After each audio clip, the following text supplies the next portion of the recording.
WGN Investigates has partnered with the Illinois Answers Project and Block Club Chicago on a special report about a problem plaguing every neighborhood in Chicago. We are talking about rats. Complaints are in the thousands, and now there are questions about the system meant to control the rodent problem. Investigative reporter Lourdes Duarte is joining us with what it all means for Chicagoans. In the last few years, Chicago has been dubbed one of the rattiest cities in America. It's a title nobody likes. Our joint investigation showed that it's costing Chicago homeowners thousands of dollars to manage rat infestations, and city fines meant to get people paying attention to the problem are having little or no effect.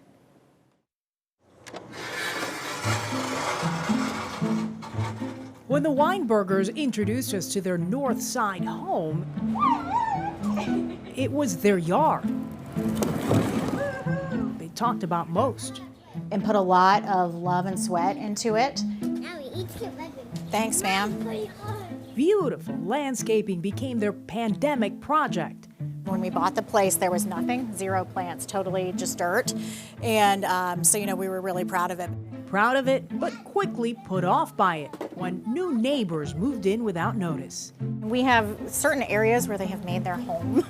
They've certainly been a formidable adversary. The big mass of them really started in March 2022.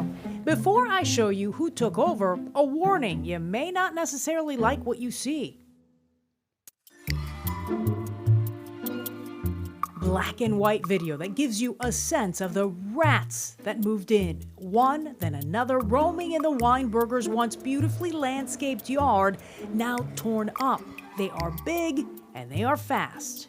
Remember the first time we went out there, just saw a lot of the tomatoes had been eaten. It was so distressing to me that I kind of just stopped going down there and enjoying my yard. There are at least like a dozen holes at a time in the backyard. Kind of every day come out here with a big shovel and try to break them up. I'll get back to the Weinbergers' new neighbors in a second, but here's what's happening all across the city, from Uptown to Englewood. The Illinois Answers Project, Block Club Chicago, and WGN Investigates took a look at the data. Chicagoans made more than 50,000 rat complaints to 311 last year. Rats really like runways because they can use one side as kind of like a defense. They are crafty and they will figure out new ways to get things done. Jackie Buckley, One Health Research Coordinator, has been looking at rat life from every corner. So, I mean, that's big enough for a rat to get in. Oh, yeah. Anything that's as big as a quarter, rats can get into. Okay. She walked a Chicago alley with us to show off what's attracting them to some of the city's most popular neighborhoods.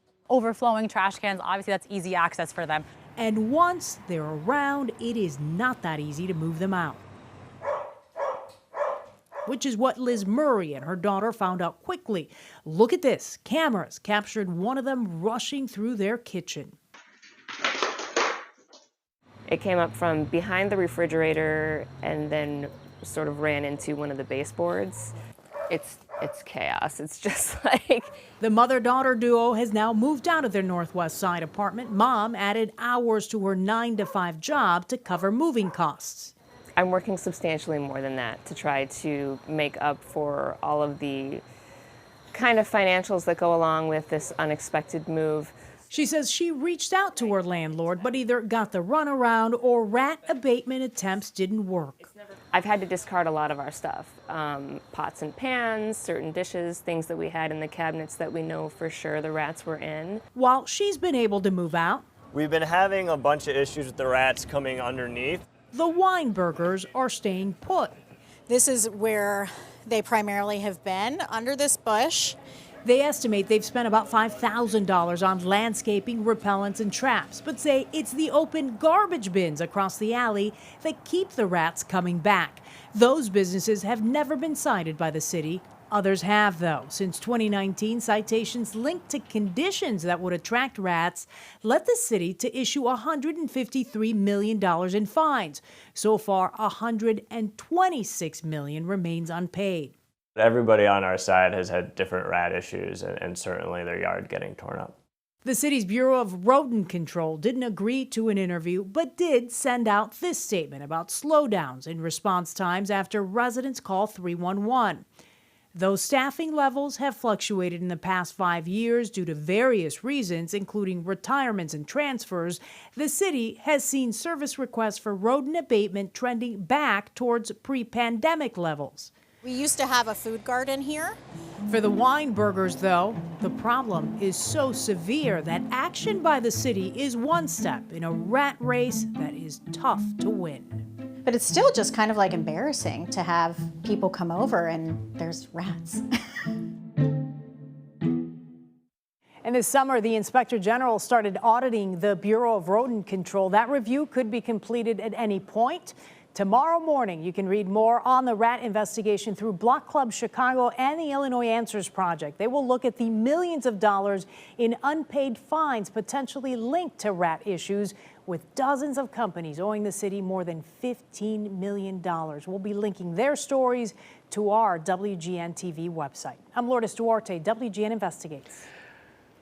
Tough to watch that, but it's a good reminder that we all kind of have a role in this, of keeping our trash bins closed, keeping keeping food out of the alleys and everything. Oh. Exactly. But it does kind of give you the shivers, right? Oh, gives me the cringies. Yeah. Okay, the Willies.